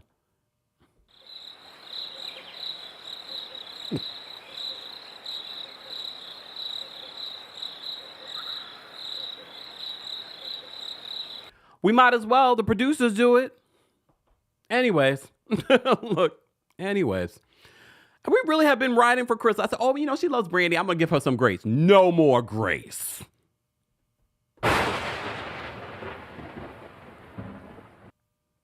I'm a gracious person, so I probably will. I'm very forgiving, but I will never forget. Look, I will never forget. Ooh, Dainty Bella says Crystal turned off her comments. Yeah, trash. Ooh, sorry. So you know how we call Teddy and the gnat? Crystal the cricket. Oh, we're perfect. I'm sorry, Crystal. I'm playing. We are being facetious. Come on. We're playing. But I will be referring to Crystal the cricket. Y'all are a mess in the comments with the crickets. I just can't believe she did that. Like, they could have... You didn't have to put yourself in the middle of this. You did not have to put yourself in the middle of this. I almost just dropped tea that I just realized that you guys don't know about, and I can't say it here. Maybe at the live show. The live show is going to be cameras down. Cameras down. We're talking kitchen table talk. That was pretty dark of Crystal. Speaking of dark, she says, nope, that's the new name. Crystal the cricket. Hey, girl. I'm sorry, Crystal. You deserve it. They dropping the crickets in the comment section. Oh, we are a mess. Happy Tuesday takeover and happy holidays. Happy Hanukkah. Happy whatever you celebrate. I hope that you all are happy and healthy during this holiday season. Don't forget, guys, we have now a really cool discount for 15% off of our friends over at Illuminate Apothecary. We just gave away a $50 gift certificate to one of my favorite soy candle stores. So be sure to check them out if you haven't already. You know I don't promote a lot of products, but this is one I can definitely stand behind. I have so many of their candles. All right. See, Breezy said we should stream the live show. We'd pay. I don't know. See, Breezy, we'll consider it, but like I said, I want kitchen table talk. Maybe we'll do a segment of just kitchen table talk, and then we'll have to cameras down. Stay tuned. I'll get back to you guys on that. But that would be cool. All right, guys, let's get into some more. Let's get into some more reality TV conversation, because we also talk about 90 Day Fiancé all the time here on the show. So let's talk about, and I've learned some of the names, finally. Look, finally, I've learned some of the names. All right, so let's talk about 90 Day Fiancé. So Jasmine and Gino, I would like to get off the roller coaster that is their relationship, Jasmine and Gino, on 90 Day Fiancé. Because I don't believe it. 1 minute they're good. She's so mad and my thing is she's so mad at this man for possibly cheating on her. Oh, you went to a strip. Like 1 minute it's about the lip gloss. Next minute you went to a strip club. You have silicone in your booty that was partially paid by your ex-boyfriend that you may have or may have not slept with during your relationship with Gino. Please help me understand. You are such a hypocrite. You are such a hypocrite. So I'm really just not interested. And I wasn't surprised that they went to Miami and she's like, oh my God, I would love to live in Miami. But I think that this is a scheme that Todd set up for the BS. I don't think this is a real relationship. I think he's going to bring her here. He's going to bring her children here. And he's garnering success from being on the show. And I'm sure sponsored posts and stuff like that. Or just being famous and famous in his world. And don't be surprised if you see Jasmine living in Miami in a year or so after her children and everyone is here. I mean, I don't blame her. Shout out to everyone that lives in Michigan, but if you could live somewhere that's sunny all the time and there are a lot of people that speak your native tongue, I get it. That's why there's a large, community of Spanish-speaking folks that live in Florida. I mean, I can't blame them. So I'm just over the Jasmine and Gino storyline because it's like the same thing that we've been dealing with for multiple seasons. And finally, I know Sophie and, damn it, Rob. Look. Rob's name, the folks in the middle. So she finally told him that she thinks that she might be bisexual. So he's concerned, like, oh, so you're going to leave me for a woman? You haven't tried this out yet. She's 23. I don't think that she should be getting married. And as I was preparing for the show, I kind of thought heavier on this relationship. And I was like, I feel like these two are both just trying to be famous. I really do. I really look at them. I feel like they're just doing this to be famous. He's 32, she's 23 during the filming of this. She's 23. Girl, find yourself. This is not when you should be getting married. This is when you should be finding yourself. But she says, I wouldn't cheat on you. If I ever have the inkling that I want to be with a woman, I would let you know. And he's like, you're not going to do that without me. And she's like, I'm not cool with that either. She's like, I'm not trying to be unfaithful to you. I think at 23, she should not be getting married, especially because she's saying, like, I'm not sure. I've never been with a woman, but I kind of want to be with a woman. So go be with a woman and then get married. If you still feel that way. You're 23. Discover yourself. And also, I don't love him either. There's something about him. The end says, I think more him than her in regards to being famous. I think so too. But I still feel like it's a plot. Look, it's a plot. Can we talk about Devin and Nicki? Devin calls Nicki piggy, and he did it in front of the family. The father confronted him this week about saying that. So at first I thought piggy was something that she enjoyed, only to come to find out that she didn't like it when he called her that. She sort of let it go at this point. You need to stop calling her piggy. First of all, if you look at this woman, first of all, even though she was heavier, don't call her piggy because she doesn't want to be called piggy. But she is not even heavy. He said a lot of things. And look, we get it. American culture versus Korean culture is different. However, calling her piggy is ridiculous. Especially because she doesn't like it. She doesn't like it. Stop calling her piggy. That wedding dress shopping situation was interesting with her and her mom. Apparently, Nicki might have a dark side that the family's scared of. And she's like, you need to pick out a second dress just in case the first dress doesn't work out. And she goes back into the dressing room and has like a breakdown. And her mom goes back there to check on her. And she's just like, get out. I mean, look, planning a wedding is stressful. Having a fiance that's a foreigner, that's also, you're figuring out the K-1 visa part of it. That's pressure. So she's probably feeling the pressure of all of it. The wedding, the K-1 visa situation, that's what's probably happening. Nicki lost it on Justin, a.k.a. Igor, this week because she found out that he was still sleeping with people even after they got back together. But in his head, he was like, well, we didn't, officially say that we were getting married and doing all this stuff. I don't know if it was a communication issue or a language issue. But, I mean, I kind of feel for Nicki because she's just like, because she also talked about the trans experience and how she feels insecure because of that. And the fact that he was still sleeping with other women and things like that during their relationship. She's like, we were talking, we were back together. Why would you still be sleeping with people? So that was their issue this week. I'm a little bored this season of 90 Day Fiancé. To be honest with you, like normally Nicki and Devin's storyline, I was just like, you guys are boring until this week. I mean, they're still a little boring, but they were a little bit more interesting this week. Can we talk about Clayton and Analia? How do you pronounce this? Anali. She doesn't like him. Look. Sis on the move on TikTok says, me too, I'm completely bored. I thought it was me. I was just like, I'm not feeling the couples this season. I'm ready to get to the tell-all. But Clayton, who, again, I love the fact that he speaks fluent Spanish.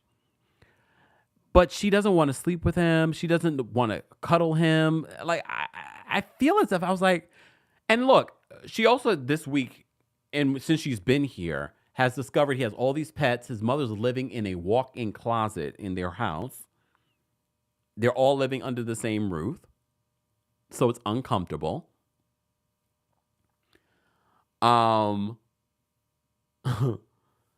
And then he has interesting behavior. Like he's like an antisocial person, and his best friend he's never met. He's only met him virtually. And she's in her head thinking, you should actually meet this person. You should actually have real life interactions with people. So I feel like she sort of changed how she feels about him and his world now that she's in his world. But I also don't think that she likes him. I don't think that she likes him. You know, I made excuses before. I was like, well, the mom's in the closet, so maybe that's why she doesn't want to be intimate with him. But now, like when they were in the hotel together, she still didn't want to be. I don't know. Deborah says she definitely does not like Clayton. I'm definitely more convinced this week that she doesn't like Clayton. Whoa, whoa, whoa, Clayton. Look, whoa, whoa, whoa. Okay. All right. We also had a new couple, Sam and Citra. The only thing I have to say this, because, you know, I talked about a little bit about him last week, Sam, in regards to he has an addiction. She knows about the addiction. She also knows about the arrest that he had, but he was supposed to do something as a follow-up for his arrest, and he didn't. So now he's facing possible arrest again. Apparently, they got pulled over, and his medication for his addiction wasn't in a prescription bottle, so he got arrested. And this is why I make sure I bring any prescriptions in the prescription bottle, because you don't think about it. You think it's harmless. Oh, you know, especially traveling. Oh, I don't need it to be in the... No, because then they can, especially depending on the prescription, they can consider it that it might be someone else's prescription. And I don't know if it was someone else's prescription for Sam. But he's an interesting character too. Interesting personality. But the other part of their storyline, Ms. Bug says Sam looks like a little kid. He does. I mean, I forgot how old he is. He is pretty young though. But apparently, she's Muslim, and the father is also coming for the wedding. But he said it's mandatory. It's mandatory for him, Sam, to become Muslim in order to marry Citra. So they're already talking and planning that. And he's willing to convert. He's telling his family for the very first time about that. They're like, what? Judy says Sam is 31. Oh, he looks good for 31. And despite all the drugs and stuff. Just saying. You know, sometimes that makes you look, you know. So his storyline has sort of brought me back into 90 Day Fiancé. However, I'm like, sir, you better go take care of that situation, because you're going to be locked up. You're going to be locked up. Ms. Buck says, just his face. You know what? You know what? All right. Let's move on, just because we have so much more to cover for our Tuesday takeover. If this is your first time, we cover a variety of 90 Day Fiancé, Below Deck. We talk about Squid Game, The Challenge, and we talk about hot topics of the week. We've already talked about quite a few different hot topics. We have some more that we're going to go over. But first, let's talk about 90 Day Fiancé The Other Way, which I'm actually happy about 90 Day Fiancé The Other Way, because we're at the tell-all, and that's far more interesting than the actual show. I'm so glad that we're kind of over that. This week, they talked more about Kenny and Armando and the situation with Danielle and Johan. Kenny and Armando, they have their embryos, but of course, it would not be a Kenny and Armando situation without them crying. Tim, mind your business. Mind your business in regards to their relationship. Because he feels as if Kenny really didn't want to have another kid because of his age. And he's only doing it for Armando. Mind your business. That's their relationship. I'm never going to get involved in stuff like that, because that's a clear indication of how they're going to X you out of their friendship and their relationship. All right? So they talk about that during the tell-all in regards to where they're at when it comes to the whole embryo situation. But their battle now is how many embryos they want to put in at a time. Armando wants to do 2. Kenny wants to do 1, because Kenny doesn't want to end up with twins. He's like, I ended up with triplets. I've done this before. I don't want to end up with twins. But Armando was like, well, if you do 2, the chances of it actually happening, and carrying through with a pregnancy is higher with 2. And Kenny's was like, well, look, well, Tamara says Tim is right, though. Yes, Tim might be right, and I agree. But you also got to play your position with friendships, because if you talk too much, your friend is going to be like, I don't like what you have to say. I don't agree with that. And it could end your friendship. Julie, thank you so much for the super chat. Julie says, got into an Instagram war with the guy with the mom living in the closet. What? Regarding no lot in-person friends, has a great job, but lives in a 1-bedroom. He kept saying, watch. Oh, I don't fight with people on the internet. But apparently maybe Clayton does. All right. Maybe Clayton does. All right. Back to 90 Day Fiancé the other way. And if you are watching the replay of this, we will be posting the timestamps for going, so you're able to go to the things that you want to talk about or listen to most. We will be posting the timestamps. Thank you to our King's Guards for keeping track of the timestamps of our live show Tuesday Takeover. We didn't get a lot of Kimberly and TJ this time around. However, we did see TJ's brother, and they talked about that awkward scene between Kimberly and the brother. But they seem to be in a better place. But of course, they have to rehash some of the issues that they've had over the season with the brother and Kimberly. I don't know. Kimberly scares me. Something seems off about Kimberly. Like 1 minute she's like, ah, and then the next minute she's like, ah. You know what I mean? You know what I mean? Train with Maine says, whose mom is in the closet? Clayton. I'll show you Clayton's picture. Hold on. Clayton's mom's living in the walk-in closet. Living in the walk-in closet. You just never know how people are living. Living in the closet. I mean, I did too at one point. Metaphorically, not literally. All right. Yeah. So Kimberly and TJ, they seem to be in a good place. They're still together. The family seems to be doing better, even though they rehashed some of that awkward conversation where he called her stupid. And to tell us all about the cast chiming in on everyone else's relationship, like their situation is perfect. All right. They did, in regards to Armando and Kenny's scene, they talk about that stripping scene that we saw when they were in Mexico City. Yeah, right? Mexico City. They talk about moving into Mexico City. I still will never understand why they didn't just move to Florida, where Kenny's family is, especially because they moved away from Armando's family. And I get trying to keep their daughter's connection to Mexico, connected, but that's like a flight. It's like a flight. I just don't understand why they're so disconnected. And maybe you just paid $78,000. They paid a lot of money for this whole IVF situation and embryo situation. They paid nearly $100,000 for this. So you're not telling me that you couldn't afford the move, the K-1 visa. I just will never understand. Why are we doing this? Why are we not connected to any family? We're not connected to Armando's family. We're not connected to Kenny's family. And I'm sure they may have mentioned it, but at this point, I'm just sort of like, okay, you moved to Mexico City, and still, I don't know. And look, it is probably far cheaper in Mexico in regards to this whole baby situation, but I'm still trying to understand. But okay. To each their own. All right. Moving on. Let's see. What else do I want to talk about in regards to 90 Day Fiancé the other way? Holly is still unhappy in regards to her relationship. She got really emotional and walked away.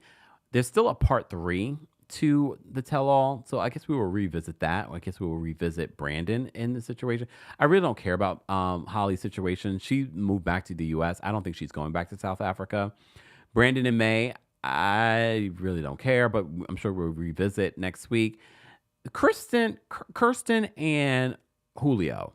So he accused her at last week's tell-all that she cheated on him with this other man. They even called the other man. But then we find out that Julio was talking to some other woman, apparently. But no one is necessarily convinced that Kirsten was the only one that cheated in this relationship and that maybe Julio was cheating first. Honestly, I don't believe Julio. I don't think that Kirsten is completely innocent, especially her reaction to how this all played out during the tell-all of 90 Day Fiancé the other way. But I also think that Julio may have been, because he changed up on her when he told the family, oh, I'm moving to Amsterdam, and they had not a favorable reaction to it. So I don't know if I believe that Julio is innocent. Because he did play an audio where he confronted her for deleting the video footage where she was talking to this other guy. And she didn't sound so innocent in that audio. But then she brings up, well, you were talking to this other woman. She gets really emotional. Y'all need to just be happy that you're no longer together, because obviously your relationship, it was like a pandemic relationship because they had quarantined together in the Netherlands. And now they're done. Now they're done. The end says that was a cheater and was trying to cover. Oh.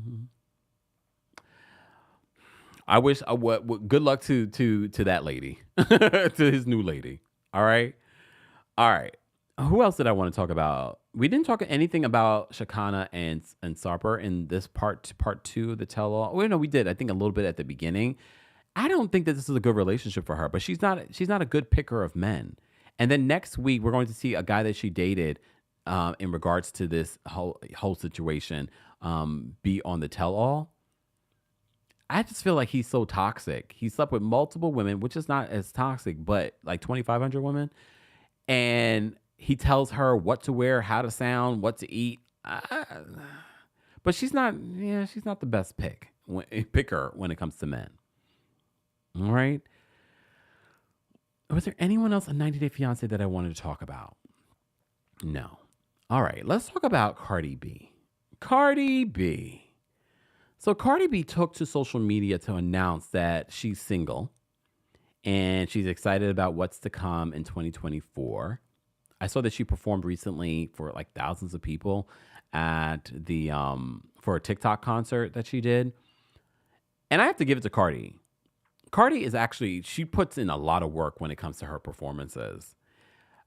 She says in 2024, we should be getting a new album, but there are a lot of people speculating after both her and Offset unfollowed each other on social media. And then I said to myself, are they trolling us? Because they've done that before. And then they released music. But Cardi said on social media, she said they've been broken up for a while now.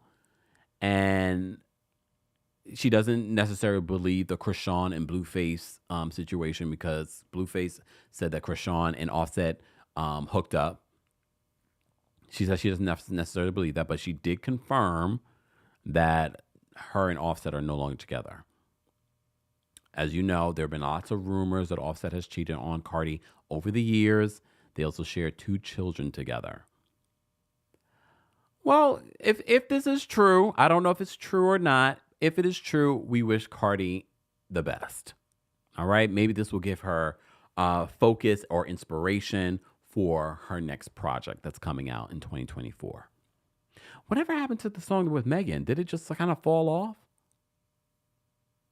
Maybe. K-Baby says they ain't breaking up. Well, until we see them file for divorce, we haven't seen that. Riz says that Offset has new music and an album.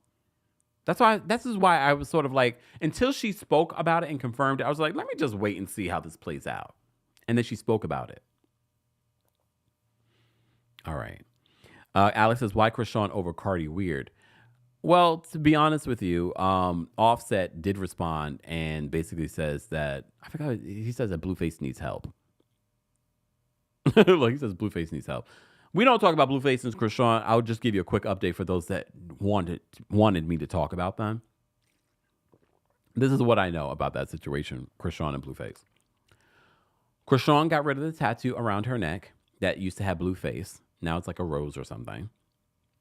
Blueface is denying that he's the father of Krishan's baby. He said he did a DNA test. Krishan and what's her name, Jaden, ganged up together, went to Blueface's apartment house, ransacked it, damaged all, threw all kinds of stuff around.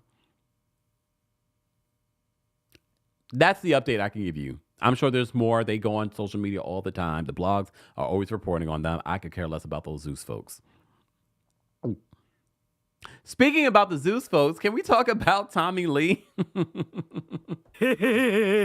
Let's talk about Tommie Lee. But more so, we're going, because as I said, we don't cover the Zeus people, but we do cover Tamar and banging yang yang yang yang yang yang man. All right. So just a quick synopsis, just because we have covered and did separate videos talking about Tamar versus Tommie Lee and talking about Bang Yang Yang Man coming out with his own statement. So for those that have been under a rock and haven't seen any of those videos, Tamar was in concert and talked about how she had to go get her man and she's not holding against him that he went out with a crackhead at a game. That's what started it all. Tommie then went on social media dropping all kinds of receipts and tea in regards to her one night where he ate her back area out and was talking all kinds of trash about Tamar, saying that the tour was capped, that it wasn't sold out, saying that he kicked her out of his home and she had to go run and live with her mama. Since then, Bang Yang Yang Man went on social media saying he's going to, protect his woman at all costs. He said he shouldn't have said things that he said to her during their breakup. For me, though, Tommie really did clear that whole situation. Tommie really did clear that whole situation. Tamar, if you didn't say anything about Tommie Lee, we wouldn't even be talking about this situation. You didn't need to call her. If you are happy with your man, and it was just a one date situation and you were secure with your man, you can just I had to go get my man back. I'm happy to be back with my man. That's all you had to say. You didn't have to take a shot and call someone a crackhead. You know what I mean? Especially if you didn't feel some type of way about him doing it. But they're back together. Tamar and this man are back together. Bang Yang Yang Man. I like that name better than his real name. Look, I like that better than his real name. All right? She cleared it with audio and all, Tommie. Tommie definitely cleared. Just saying. Sorry. Gina says, exactly, she should have taken the higher road. But old Tamar always wins out. Tamar is not going to take the higher road. She's going to take the low road. And that's what she did. And then she got served and cleared. All right. Danny says that Tamar needs to run. He's problematic in a lot of ways. I think he likes this. He likes this attention. He likes the blogs talking about him. Yeah. But good for them. I'll report back when you know what. Anyways, let's talk about. Did I talk about all the reality shows that I want to talk about? I think so. We've been live for like 2 hours.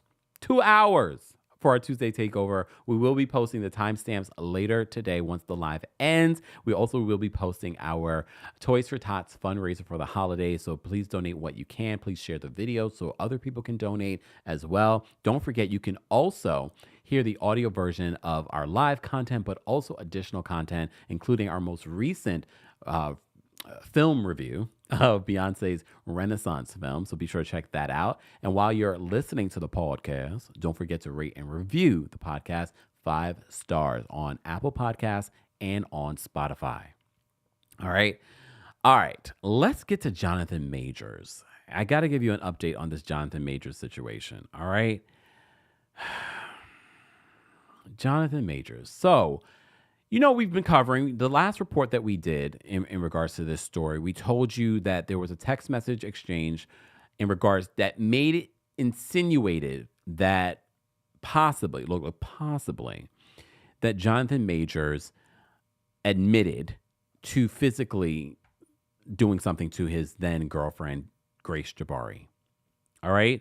So we talked about that. We did a separate video on that. They were literally in the middle of the trial.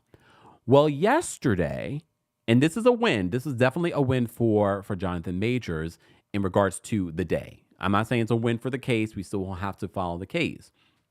Okay, but yesterday, this was interesting because the driver that witnessed, a witness of this interaction of the allegations against Jonathan Majors that we can't really talk about extensively here because of community guidelines.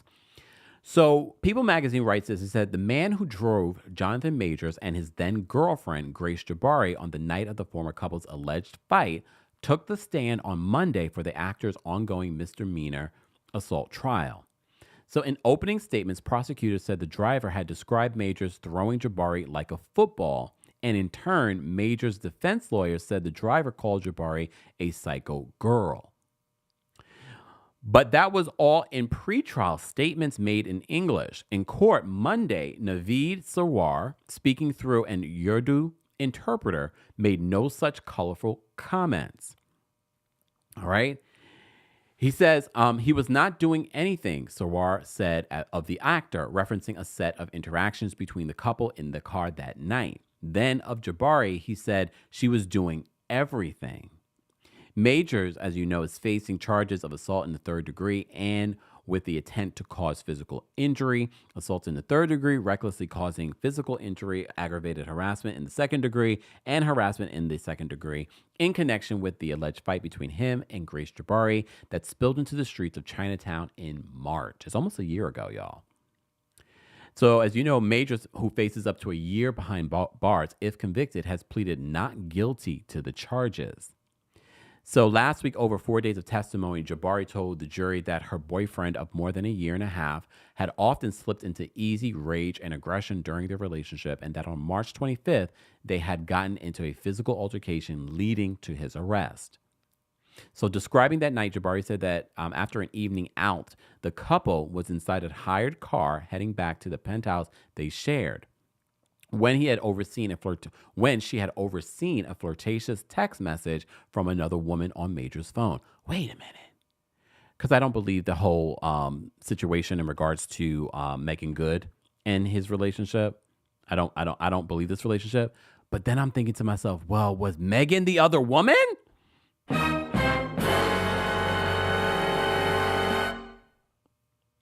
I don't know that for a fact, but I'm just thinking to myself, like what, just asking. But I don't believe this is a real relationship, to be honest with you. All right. So she says that she had overseen a flirtatious text from another woman on Major's phone. She said that she had snatched the phone from his hands and that in response, Majors had twisted her right arm. And as she curled her body, just trying to protect herself, she said that she felt a really hard blow against my head that took me back.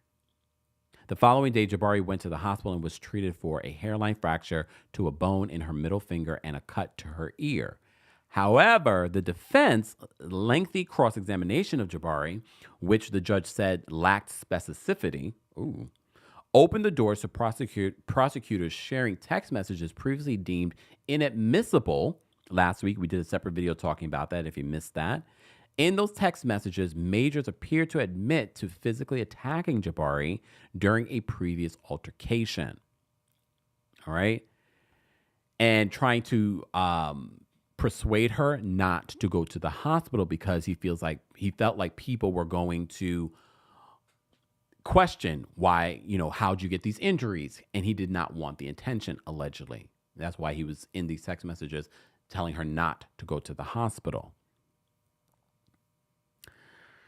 We will have to wait and see, but I will say the fact that you have the driver saying that this didn't happen the way that it's being described, this is an eyewitness account, and I'm sure, I'm not an attorney, that holds a lot of weight.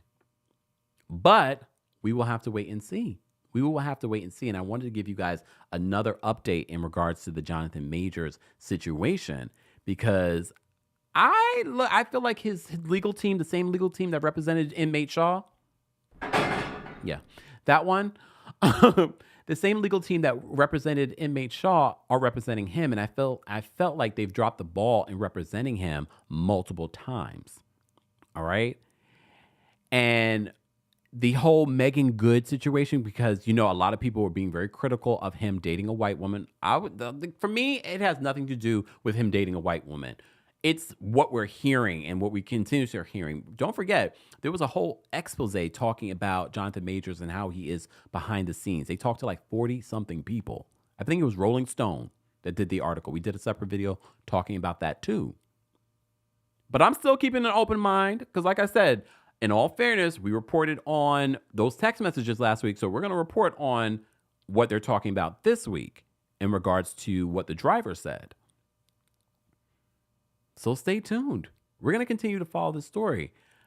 And Megan, I'm still because even if he wins, I'm still going to always look at Megan Good like, look, because this is not the time to get in a relationship with someone that's going through what he's going through. So the timing of their relationship will always be questionable to me. And if it's true how some of us feel, not everyone, how some of us feel, don't try and use a black woman to change the narrative.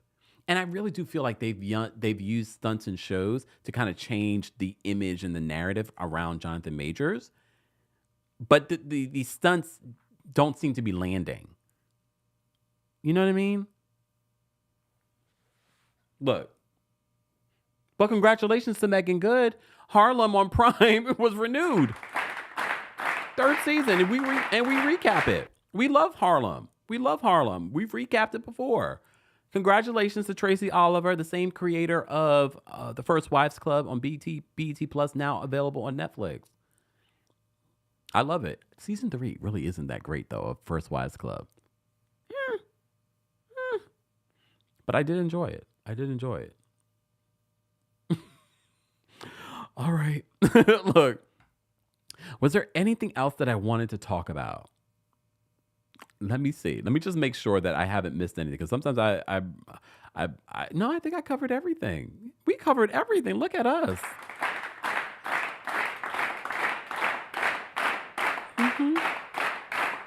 We covered a lot. That's what we do here during our Tuesday Takeover. And we appreciate all of you being here for the entire 2 hours plus that we've been live. 2 hours and 3 minutes.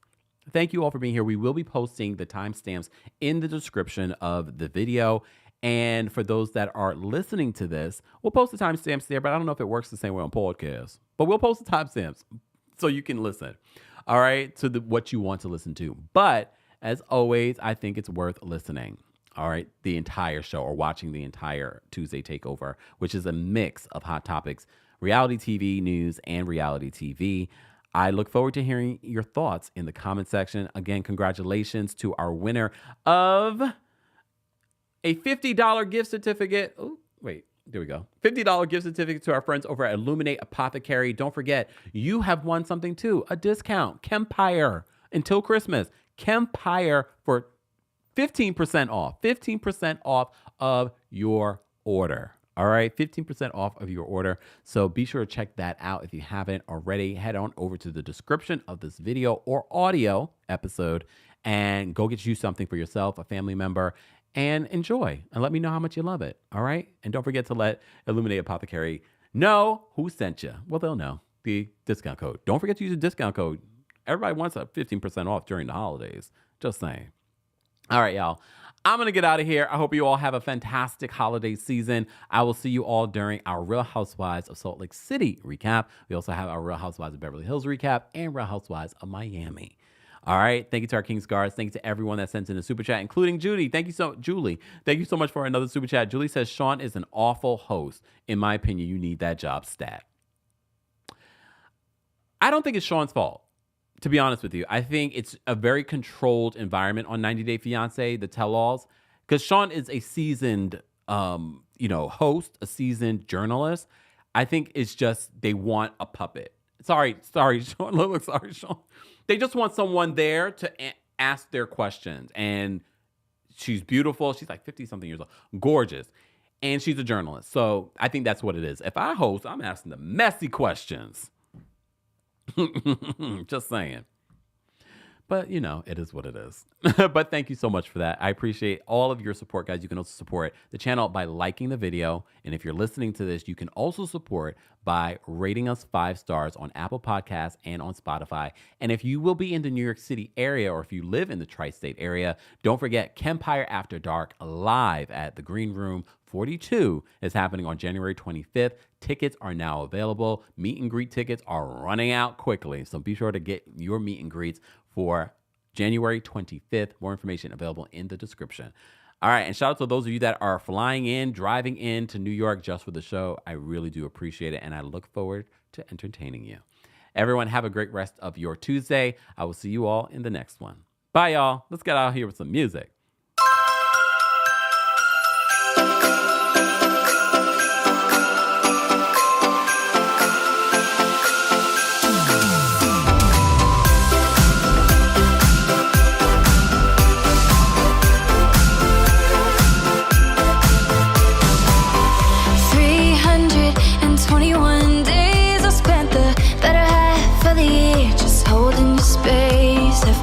All the lights hanging up, you can see from the street. But if you're not coming over, you can light up my dreams. Every snowfall reminds me to call, 'cause I know if you're not here, then it's not Christmas at all. But this year, oh, I believe you're coming back to me. I'll be your angel when the snow's coming down.